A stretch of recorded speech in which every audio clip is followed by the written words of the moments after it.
नमस्कार।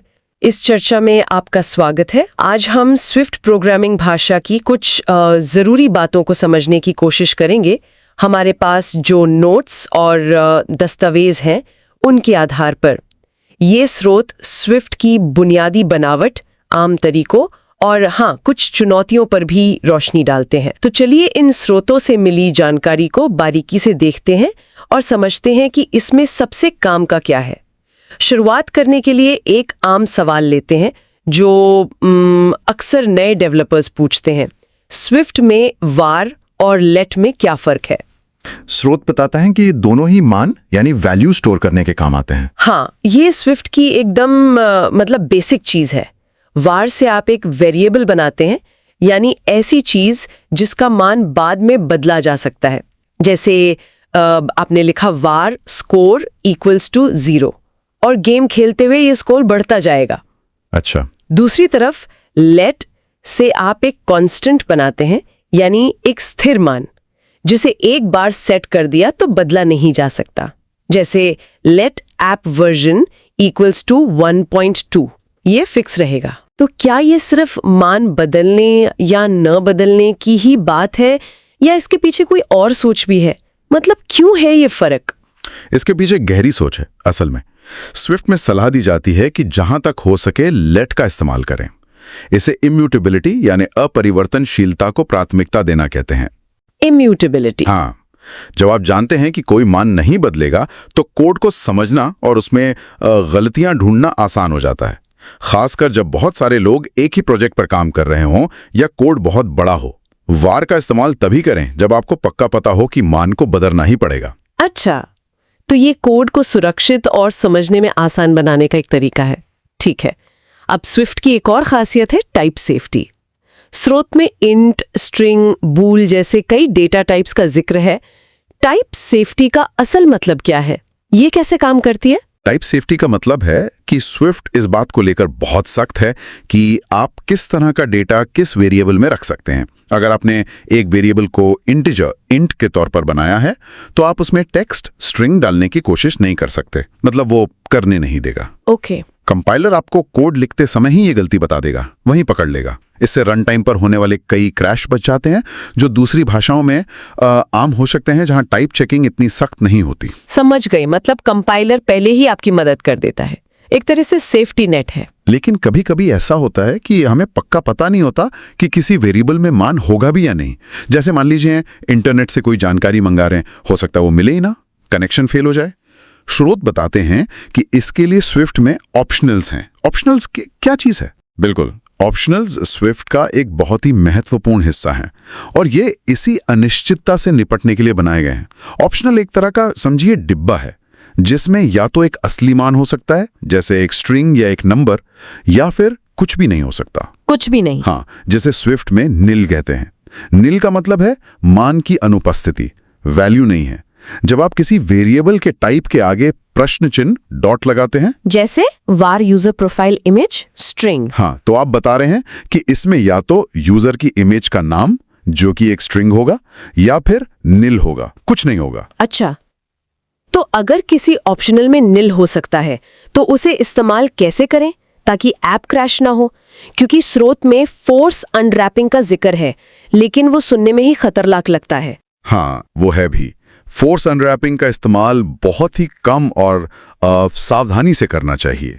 ये ऐसा है जैसे आप जबरदस्ती डिब्बा खोलकर मान निकाल रहे हैं, ये मानकर कि उसमें कुछ न कुछ जरूर होगा। अगर डिब्बा खाली निकला यानी मान निल हुआ तो बूम, ऐप तुरंत क्रैश हो जाएगा। ओहो, तो फिर सुरक्षित तरीके क्या हैं? हाँ, बेहतर तरीके हैं। पहला है निल कोलेसिंग ऑपरेटर। निल कोलेसिंग? हाँ, ये कहता है देखो, अगर ऑप्शनल में मान है तो उसे इस्तेमाल करो, वरना ये डिफॉल्ट मान ले लो। जैसे let display name is equal to fetched name dot guest. अगर सर्वर से मिला फेच्ड नेम निल है तो डिस्प्ले नेम अपने आप गेस्ट बन जाएगा, क्रैश नहीं होगा। अच्छा, ये तो काफी काम का है। और दूसरा तरीका? दूसरा और सबसे सुरक्षित तरीका है ऑप्शनल बाइंडिंग। इसके लिए इफ लेट या गार्ड लेट का इस्तेमाल होता है। ये पहले जांचते हैं कि डिब्बे में मान है या नहीं। अगर है तो वे उसे एक अस्थायी नॉन ऑप्शनल वेरिएबल में सुरक्षित रूप से निकाल देते हैं, जिसे आप फिर इस्तेमाल कर सकते हैं। बिना डर के। इफलेट और गार्डलेट, इनमें क्या फर्क है? इफलेट उस मान को सिर्फ इफ ब्लॉक के अंदर इस्तेमाल करने देता है। गार्डलेट थोड़ा अलग है। अगर मान निल है तो आपको तुरंत उस कोड ब्लॉक जैसे फंक्शन से बाहर निकलना पड़ता है, आमतौर पर रिटर्न या थ्रो करके। लेकिन अगर मान मौजूद है तो वो अनरैप होकर बाकी के पूरे फंक्शन में इस्तेमाल के लिए उपलब्ध हो जाता है। गार्डलेट कोड को साफ रखने में मदद करता है क्योंकि ये एरर वाली स्थितियों को फंक्शन की शुरुआत में ही हैंडल कर लेता है। ऑप्शनल्स वाकई कोड को निल क्रैश से बचाने में काफी मददगार लगते हैं। चलिए अब बात करते हैं कि स्विफ्ट डेटा को मेमोरी में कैसे संभालता है। ये भी एक अहम मुद्दा है। स्रोत में वैल्यू टाइप और रेफरेंस टाइप का जिक्र है। ये क्या है और इनमें क्या मुख्य अंतर है? हाँ, ये स्विफ्ट का एक और बुनियादी कॉन्सेप्ट है जिसका असर परफॉर्मेंस और कोड के व्यवहार दोनों पर पड़ता है। वैल्यू टाइप्स इनमें स्ट्रक्ट्स, इनम्स और टुपल्स आते हैं। जब आप इन्हें किसी दूसरे वेरिएबल को असाइन करते हैं या फंक्शन में पास करते हैं तो इनकी पूरी एक नई कॉपी बनती है। कॉपी मतलब डुप्लीकेट? बिल्कुल। हर वेरिएबल के पास डेटा की अपनी अलग स्वतंत्र कॉपी होती है। एक कॉपी में बदलाव करने से दूसरी पर कोई असर नहीं पड़ता। ये आमतौर पर मेमोरी के स्टैक हिस्से में स्टोर होते हैं जो तेज माना जाता है। अच्छा, और रेफरेंस टाइप्स इसमें मुख्य रूप से क्लासेस और क्लोजर्स आते हैं। जब आप इन्हें असाइन या पास करते हैं तो डेटा कॉपी नहीं होता। इसके बजाय मेमोरी में मौजूद उसी एक ऑब्जेक्ट का पता या कह लीजिए रेफरेंस वो कॉपी होता है। मतलब पता कॉपी होता है, डेटा नहीं। हाँ, यानी कई वेरिएबल एक ही ऑब्जेक्ट को पॉइंट कर सकते हैं, उसी एक जगह को। अगर आप किसी एक वेरिएबल के जरिए उस ऑब्जेक्ट में बदलाव करते हैं तो वो बदलाव उन सभी वेरिएबल्स के जरिए दिखेगा जो उसी ऑब्जेक्ट को पॉइंट कर रहे हैं। ठीक है, क्योंकि वो सब एक ही चीज को देख रहे हैं। ये आमतौर पर मेमोरी के हीप हिस्से में स्टोर होते हैं। तो इसका प्रैक्टिकल असर क्या होता है? हमें कब स्ट्रक्ट इस्तेमाल करना चाहिए और कब क्लास, ये फैसला कैसे करें? देखिए, वैल्यू टाइप जैसे स्ट्रक्ट्स अक्सर ज्यादा सुरक्षित माने जाते हैं, खासकर मल्टी थ्रेडेड माहौल में। ठीक है, क्योंकि डेटा शेयर नहीं होता तो एक थ्रेड का बदलाव दूसरे को अचानक प्रभावित नहीं करता। रेस कंडीशन का खतरा कम होता है। राइट। ये सरल डेटा रखने के लिए या जब आपको पक्का पता हो कि आपको हमेशा अलग कॉपी चाहिए तब अच्छे होते हैं। जैसे कोई पॉइंट x, y या कोई सेटिंग। रेफरेंस टाइप क्लासेस तब जरूरी होते हैं जब आपको शेयर्ड स्टेट चाहिए, यानी कई जगहों से एक ही ऑब्जेक्ट को एक्सेस और मॉडिफाई करने की जरूरत हो, या जब आपको आइडेंटिटी की परवाह हो, यानी ये जानना जरूरी हो कि क्या दो वेरिएबल मेमोरी में एक ही ऑब्जेक्ट को पॉइंट कर रहे हैं। इसके लिए ट्रिपल इक्वल्स ऑपरेटर होता है। अच्छा, ट्रिपल इक्वल्स आइडेंटिटी चेक करता है। हाँ, और हाँ, क्लासेस इनहेरिटेंस को सपोर्ट करते हैं, यानी एक क्लास दूसरी क्लास की प्रॉपर्टीज और मेथड्स को विरासत में ले सकती है। ये स्ट्रक्ट्स नहीं कर सकते। ये अंतर काफी महत्वपूर्ण है, खासकर ऐप का आर्किटेक्चर डिजाइन करते समय। आपने रेफरेंस टाइप के लिए हीप मेमोरी और उसकी मैनेजमेंट का जिक्र किया। स्रोत ARC यानी ऑटोमेटिक रेफरेंस काउंटिंग की बात करते हैं। ये मेमोरी मैनेजमेंट कैसे काम करता है? क्या ये गार्बेज कलेक्टर जैसा है? नहीं, ये गार्बेज कलेक्शन से थोड़ा अलग है, पर लक्ष्य वही है, मेमोरी मैनेज करना। ARC स्विफ्ट का तरीका है क्लास इंस्टेंसेस यानी रेफरेंस टाइप्स की मेमोरी को संभालने का। ये ऑटोमेटिक है, मतलब आपको मैन्युअल रूप से मेमोरी एलोकेट या डी एलोकेट करने की चिंता नहीं करनी पड़ती, जैसा कुछ पुरानी भाषाओं जैसे C या C++ में होता था। ARC हर क्लास ऑब्जेक्ट के लिए एक रेफरेंस काउंट रखता है। एक काउंटर समझ लीजिए। काउंटर? कैसा काउंटर? जब भी कोई नया वेरिएबल या प्रॉपर्टी उस ऑब्जेक्ट को पॉइंट करता है या उसका रेफरेंस लेता है तो काउंट 1 बढ़ जाता है।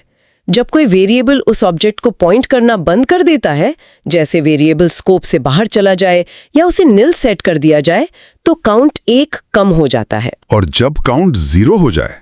जैसे ही काउंट 0 होता है, ARC समझ जाता है कि इस ऑब्जेक्ट की अब किसी को जरूरत नहीं है, कोई इसे इस्तेमाल नहीं कर रहा, और वो उस ऑब्जेक्ट द्वारा इस्तेमाल की गई मेमोरी को खाली कर देता है, मतलब डी एलोकेट कर देता है। सुनने में तो ये बहुत बढ़िया और ऑटोमेटिक लगता है।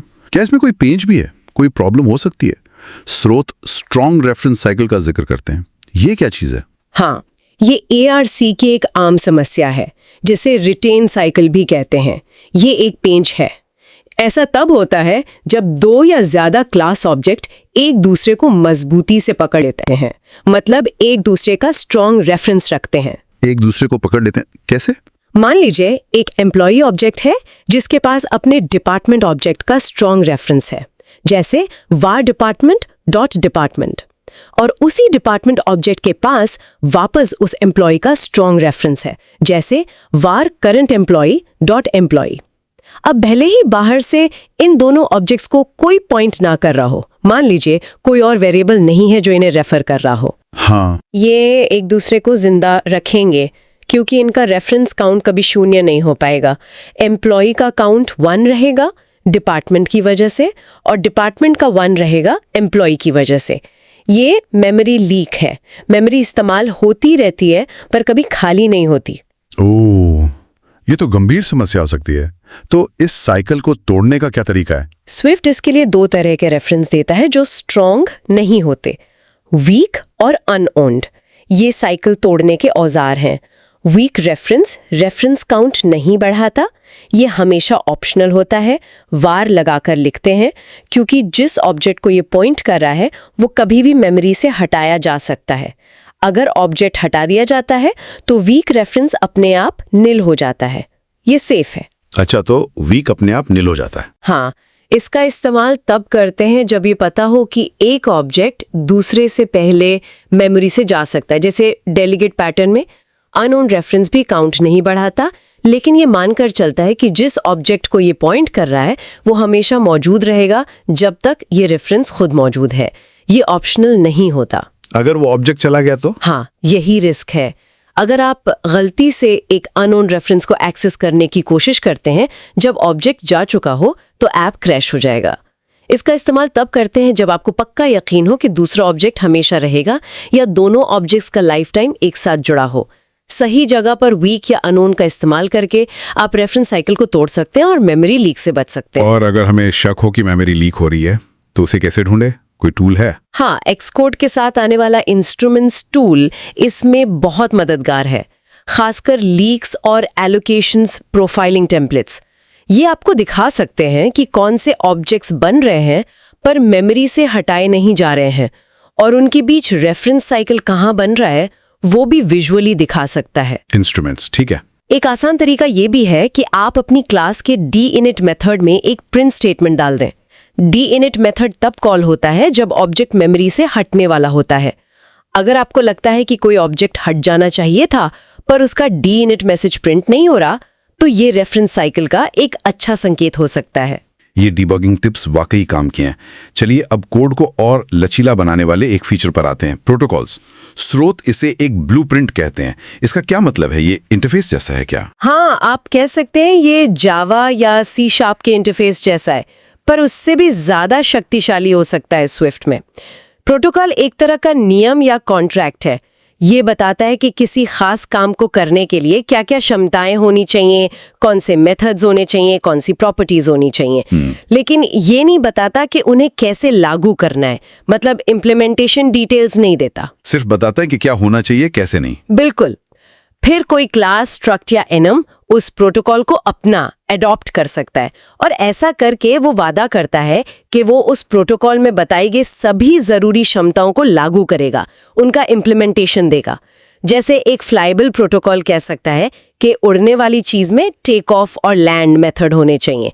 फिर एक एयरप्लेन क्लास और एक बर्ड स्ट्रक्ट दोनों इस फ्लाइबल प्रोटोकॉल को अपनाकर अपने अपने तरीके से टेक ऑफ और लैंड लागू कर सकते हैं।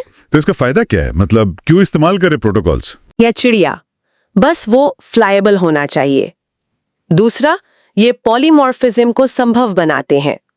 आप अलग अलग टाइप की चीजों के साथ एक जैसा व्यवहार कर सकते हैं अगर वे एक ही प्रोटोकॉल को अपनाते हैं। पॉलीमॉर्फिज्म? हाँ, आप फ्लाइबल चीजों का एक एरे बना सकते हैं जिसमें हवाई जहाज और चिड़िया दोनों हो, और सब पर टेक ऑफ कॉल कर सकते हैं। स्विफ्ट में प्रोटोकॉल ओरिएंटेड प्रोग्रामिंग का कॉन्सेप्ट काफी लोकप्रिय है, जहां क्लास इनहेरिटेंस के बजाय कंपोजिशन और प्रोटोकॉल पर ज्यादा जोर दिया जाता है। और हाँ, एक खास बात, एक्सटेंशंस के जरिए आप मौजूदा टाइप्स को भी प्रोटोकॉल के अनुरूप बना सकते हैं। हाँ। भले ही आपके पास उनका ओरिजिनल कोड ना हो। हाँ। जैसे आप इंट को भी कोई कस्टम प्रोटोकॉल फॉलो करवा सकते हैं। अच्छा, एक्सटेंशन से मौजूदा टाइप को भी प्रोटोकॉल पहना सकते हैं। ये तो कमाल है। प्रोटोकॉल वाकई कोड को डिजाइन करने का एक अलग और लचीला तरीका देते हैं। इसी तरह कोड को दोबारा इस्तेमाल करने लायक बनाने के लिए स्रोत जेनेरिक्स का जिक्र करते हैं। ये क्या भला है, सुनने में थोड़ा मुश्किल लगता है। हाँ, शुरुआत में लग सकता है, पर ये बहुत काम की चीज है। जेनेरिक्स आपको ऐसा कोड लिखने की सुविधा देते हैं जो किसी खास टाइप पर निर्भर न हो, बल्कि कई अलग अलग टाइप्स के साथ काम कर सके बिना कोड दोहराए। बिना कोड दोहराए कैसे? सोचिए, आपको 2 नंबरों को आपस में बदलने का फंक्शन लिखना है, ठीक है? हाँ। फिर आपको 2 टेक्स्ट स्ट्रिंग्स को स्वैप करने का फंक्शन चाहिए, फिर शायद 2 तारीखों को स्वैप करने का। बिना जेनेरिक्स के आपको हर टाइप के लिए लगभग एक जैसा अलग अलग फंक्शन लिखना पड़ेगा। Swap ends, swap strings, swap dates. हाँ, कोड रिपीट होगा। जेनेरिक्स के साथ आप एक ही फंक्शन लिख सकते हैं, जैसे func swap values t in out t, comma in out t। यहाँ t एक प्लेस होल्डर टाइप है। ये कहता है ये फंक्शन किसी भी टाइप t के साथ काम करेगा। अब आप इसी स्वैप वैल्यूज फंक्शन से इंटीजर, स्ट्रिंग, डेट या आपका बनाया हुआ कोई कस्टम टाइप कुछ भी स्वैप कर सकते हैं। वाह, तो ये कोड को DRI, डोंट रिपीट योरसेल्फ बनाता है। हाँ। और क्या ये टाइप सेफ भी है? बिल्कुल, यही इसकी खूबी है। कंपाइलर फिर भी ये चेक करता है कि आप फंक्शन को सही तरीके से इस्तेमाल कर रहे हैं या नहीं। जैसे आप एक इंटीजर को एक स्ट्रिंग के साथ स्वैप करने की कोशिश नहीं कर सकते, कंपाइलर एरर देगा। आप जेनेरिक टाइप्स पर कुछ शर्तें भी लगा सकते हैं। जैसे आप कह सकते हैं कि टाइप टी को इक्विटेबल प्रोटोकॉल का पालन करना होगा, जिसका मतलब है कि उसके मानों की तुलना इक्वल टू से की जा सके, या कंपेरेबल होना चाहिए ताकि आ से तुलना हो सके। अच्छा, शर्तें भी लगा सकते हैं। हाँ, स्विफ्ट की अपनी स्टैंडर्ड लाइब्रेरी जैसे एरे एलिमेंट और डिक्शनरी की वैल्यू जेनेरिक्स का भरपूर इस्तेमाल करती है। एरे किसी भी तरह के एलिमेंट का हो सकता है ना? वो जेनेरिक्स की वजह से ही है। समझ गए। कोड को सुरक्षित रखना और बार बार लिखने से बचाना, ये दोनों ही जरूरी लगते हैं स्विफ्ट के लिए। अब बात करते हैं गलतियों से निपटने की। मतलब जब कोड चलते समय कुछ गड़बड़ हो जाए, जैसे फाइल ना मिले या नेटवर्क कनेक्शन टूट जाए, स्विफ्ट उसे कैसे संभालता है? स्रोत एरर हैंडलिंग की बात करते हैं। स्विफ्ट में एरर हैंडलिंग का एक काफी व्यवस्थित और स्पष्ट तरीका है।